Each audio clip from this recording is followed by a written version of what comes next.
अब black rock की बात करें तो वो पनामा कैनाल में 2 पोर्ट्स खरीद रहा है 22.8 अरब डॉलर में। इस पनामा कैनाल को लेकर बड़ा क्लैश चल रहा था क्योंकि चाइना ने वहां अपनी पकड़ बनानी शुरू कर दी थी। यूएस को ये खतरा लगने लगा कि अगर उन्होंने कुछ नहीं किया तो चाइना इस पर पूरी तरह काबिज हो जाएगा। इसीलिए ब्लैक रॉक को भेजा गया कि वो भी कुछ डेवलप करे। कहा जा रहा है कि 23 देशों में 43 अतिरिक्त पोर्ट्स भी खरीदे जाएंगे जिससे यूएस शिपिंग पर पकड़ बनाए रखे। साथ ही यूएस अपनी खुद की शिप्स बनाने पर जोर दे रहा है ताकि इंपोर्ट टैक्स कम हो और अपनी मैन्युफैक्चरिंग ग्लोबली एक्सपोर्ट कर सके। सुनने में स्मार्ट प्लान लगता है लेकिन इम्प्लीमेंट करना मुश्किल होगा। अब चाइना की बात करें तो उन्होंने अपना डिफेंस बजट 249 बिलियन डॉलर तक बढ़ा दिया। 7.2% की बढ़ोतरी, ये उनकी ग्रोथ रेट के बराबर है और दुनिया को ताकत दिखाने का एक तरीका भी। लेकिन सच्चाई ये है कि बड़े युद्ध नहीं हो सकते। अगर कभी यूएस और चाइना एक साथ पाकिस्तान या बांग्लादेश से भी पंगा ले लें तो वे भी जवाब देंगे। मैं ये नहीं कह रहा कि वे जीत जाएंगे, लेकिन न्यूक्लियर वेपन्स वाले देश हमेशा डैमेज कर सकते हैं और ये नुकसान इकोनॉमी को पीछे धकेल देगा। यही वजह है कि युद्ध की संभावना कम लगती है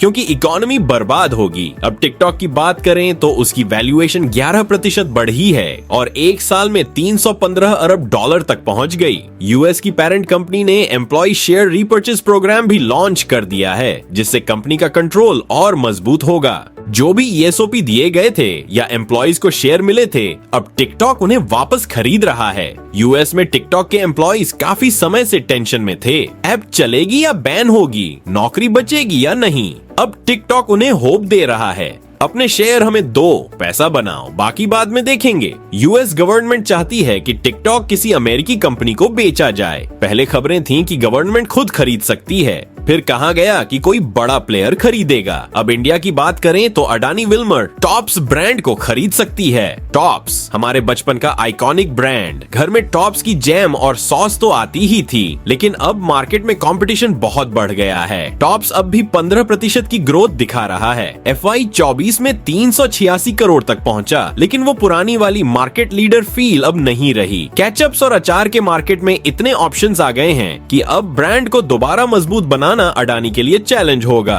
अब रिलायंस की बात करें, 24,500 करोड़ का टैक्स नोटिस, 2.8 बिलियन डॉलर का ये नोटिस रिलायंस इंडस्ट्रीज और उनके पार्टनर BP एक्सप्लोरेशन और नीको को मिला है। मुद्दा नेचुरल गैस सेल से हुए प्रॉफिट का सही रिपोर्ट न करना। रिलायंस कह रहा है हम नहीं मानते, ये अनसस्टेनेबल है, हम सुप्रीम कोर्ट जाएंगे।